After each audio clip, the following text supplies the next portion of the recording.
Hello and welcome. I'm Mina Shamali, and today I want to speak about orchestral writing and specifically working out orchestral parts that feature multiple articulations or techniques. Now, orchestral sample libraries at this point in time all feature many well-recorded articulations that are supplied either as separate patches or as key-switched patches where you play a key outside the range of the instrument to activate a different technique.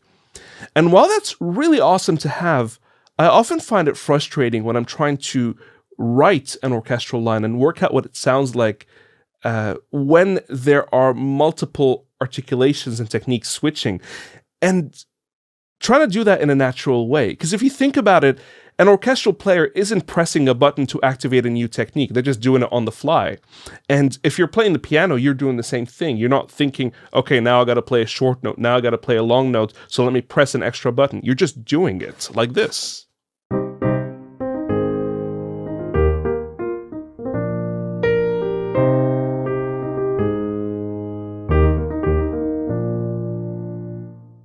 Presto pronto.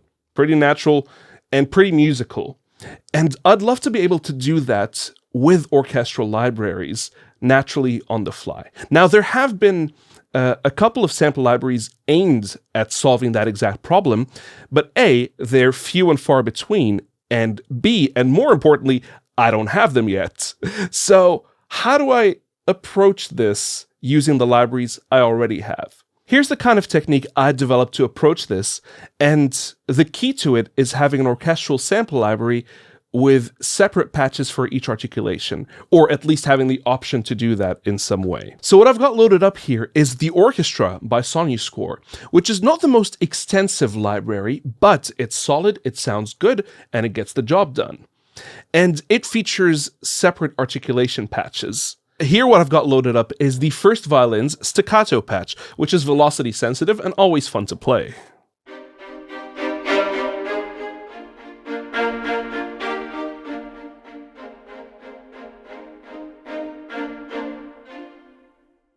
And you end up kind of playing them in specific ways because all you have is the short articulation.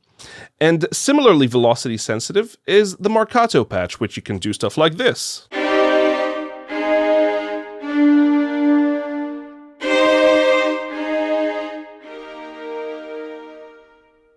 And Marcato here is all about the attack, but a lot of the patches tend to have a set time where they kind of die out. And then you have patches that are not velocity sensitive and that are controlled by the modulation wheel or any kind of external slider to change dynamic, like this.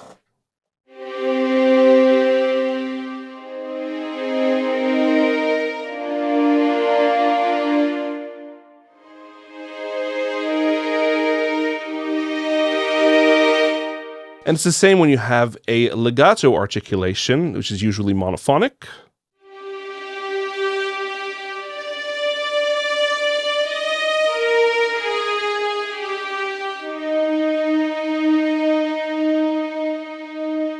Now, while each of these articulations and patches feels good to play on their own and sounds good on their own, trying to string them together the way a real orchestral musician would is the cumbersome, unnatural part in most libraries, especially because some of the patches are controlled by velocity and some of them are controlled by the modwheel. And trying to do them the old school way where everything was controlled by the velocity still sounds unnatural. So the way I get around that is by stacking some of these patches in a particular way and taking advantage of whether they're velocity controlled or modwheel controlled. Now, the first patch I put in is the staccato because you get the initial velocity, that initial attack.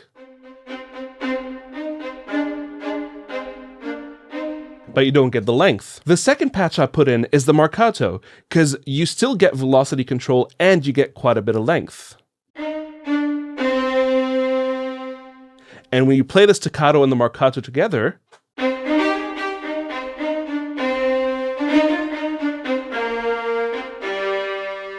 it's a bit of a more natural way to play with these instruments. However, the Marcato dies out. So the third patch I put in is the sustain, whose dynamic is controlled by the mod wheel. And if I put the modulation wheel at its lowest setting and play a couple of notes, you hear that Marcato dying out and fading into that sustain quite naturally. Now, if you have a hand on the mod wheel as you play, you'll have enough time with each line to feel out where the sustain fits in with the dynamic of the Marcato, because your initial dynamic is controlled by the velocity that you play, and then you have enough time to fade that sustain in and blend it in with the Marcato as it's dying out. Like this.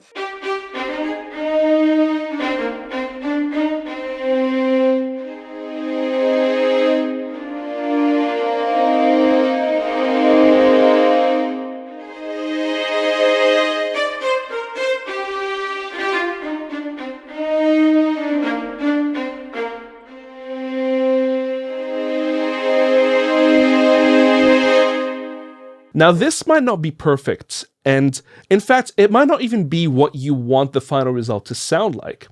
But in figuring out the line, I've just found this the most intuitive way of approaching it, figuring out how these different articulations can interact with each other. I can break out the line after the fact and give each note its own articulation so that they're not stacked this way. And especially if you're working with solo instruments, you wouldn't want things to be stacked because they're going to sound really unnatural. But trying to figure out how the line sounds and how it switches between these techniques, this has just been the most helpful way for me, and I hope it's helped you too. If you enjoyed the video, feel free to like and subscribe, and hit the bell icon to be notified of when I upload something next. Stay safe, stay creative, and I'll catch you on the next one.